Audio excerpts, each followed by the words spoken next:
नमस्कार मित्रों, जय श्री कृष्ण। राधे राधे। स्वागत है आपका हमारे इस हर इंसान अकेला है 923 यूट्यूब चैनल पर। पति की आज्ञा के बिना जो स्त्री उपवास रूपी व्रत करती है वह अपने पति की आयु को कम करने वाली होती है। वह स्त्री नरक में जाती है, उसे महान कष्ट भोगने पड़ते हैं। स्त्री अनेक प्रकार के दान करने से शुद्ध नहीं होती, अर्थात मोक्ष प्राप्त नहीं कर सकती। सैकड़ों उपवास करने से भी वह शुद्ध नहीं होती। अनेक तीर्थों की यात्रा करने के बाद भी वह शुद्ध नहीं होती। वह तो केवल पतिचरणों की सेवा से ही शुद्ध हो सकती है, अर्थात मोक्ष प्राप्त कर सकती है। जो व्यक्ति दूसरी स्त्रियों को माता के समान देखता है, दूसरों के धन को मिट्टी के ढेले के समान समझता है और संसार के सभी प्राणियों को अपनी आत्मा के समान देखता है, वास्तव में वही यथार्थ को देखता है। इस संसार में दुखी लोगों को तीन बातों से ही शांति प्राप्त हो सकती है: अच्छी संतान, पतिव्रता स्त्री और अपने परिवार का संग। जब तक यह शरीर स्वस्थ तथा निरोग है और जब तक मृत्यु नहीं आती, तब तक व्यक्ति को अपने कल्याण के लिए धर्मयुक्त आचरण अर्थात पुण्य कर्म करने चाहिए, क्योंकि करने कराने का संबंध तो जीवन के साथ ही है। जब मृत्यु हो जाएगी उस समय वह कुछ भी करने में असमर्थ हो जाएगा, अर्थात कुछ भी नहीं कर सकेगा। जिस व्यक्ति के पास धर्म, अर्थ, काम और मोक्ष आदि इन चार पुरुषार्थों में से कोई भी पुरुषार्थ नहीं है, वह बार बार मनुष्य योनि में जन्म लेकर केवल मरता ही रहता है। इसके अतिरिक्त उसे कोई लाभ नहीं होता। जहां मूर्खों की पूजा नहीं होती, जहां अन्न आदि काफी मात्रा में इकट्ठे रहते हैं, जहां पति पत्नी में किसी प्रकार की कलह, लड़ाई, झगड़ा नहीं, ऐसे स्थान पर लक्ष्मी स्वयं आकर निवास करने लगती है। जिस प्रकार सुगंधित फूलों से लदा हुआ एक ही वृक्ष सारे जंगल को सुगंध से भर देता है, उसी प्रकार सुपुत्र से सारे वंश की शोभा बढ़ती है, प्रशंसा होती है। जिस प्रकार एक ही सूखे वृक्ष में आग लगने से सारा जंगल जलकर राख हो जाता है, उसी प्रकार एक मूर्ख और कुपुत्र सारे कुल को नष्ट कर देता है। कोयल का सौंदर्य उसके स्वर में है, उसकी मीठी आवाज में है। स्त्रियों का सौंदर्य उनका पतिव्रता होना है। क्रूप लोगों का सौंदर्य उनके विद्यावान होने में और तपस्वियों की सुंदरता उनके क्षमावान होने में है। समुद्र भी प्रलय की स्थिति में अपनी मर्यादा का उल्लंघन कर देते हैं और किनारों को लांघकर सारे प्रदेश में फैल जाते हैं, परंतु सज्जन व्यक्ति प्रलय के समान भयंकर विपत्ति और कष्ट आने पर भी अपनी सीमा में ही रहते हैं, अपनी मर्यादा नहीं छोड़ते। ब्राह्मणों का बल विद्या है, राजाओं का बल उनकी सेना, व्यापारियों का बल उनका धन है और शूद्रों का बल दूसरों की सेवा करना है।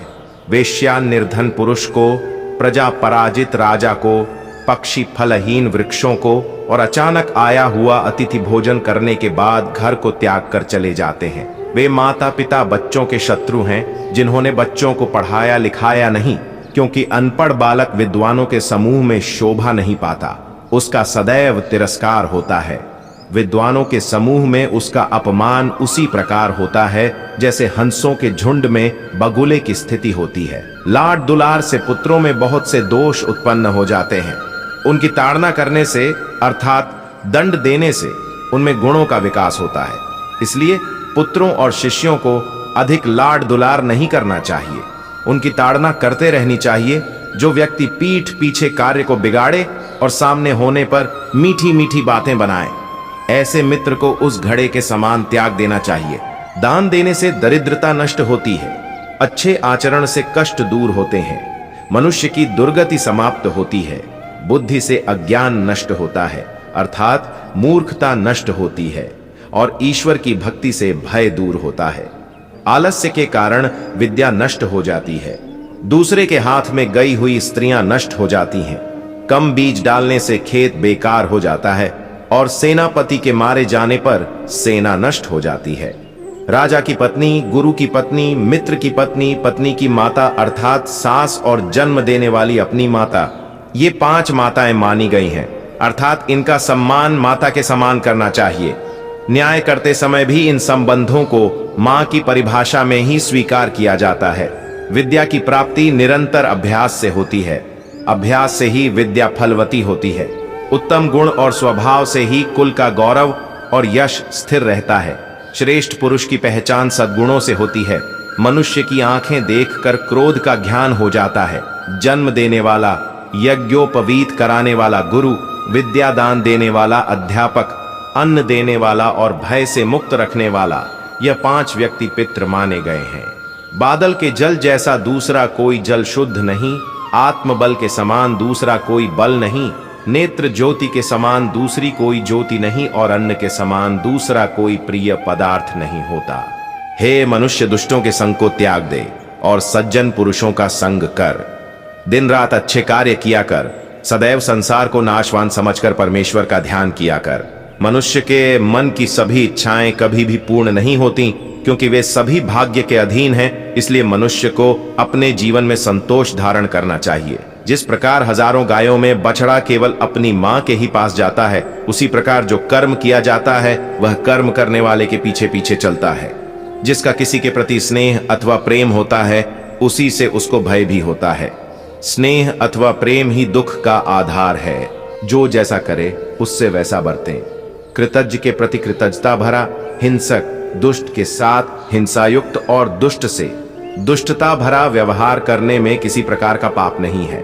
जो वस्तु अत्यंत दूर है, जिसकी आराधना करना अत्यंत कठिन है और जो अत्यंत ऊंचे स्थान पर स्थित है, ऐसी चीजों को तप द्वारा ही सिद्ध किया जा सकता है।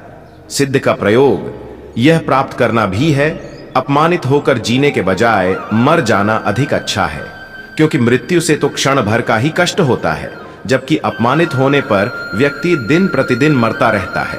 मनुष्य अपने अच्छे गुणों के कारण ही श्रेष्ठता को प्राप्त होता है, ऊंचे आसन पर बैठने के कारण नहीं।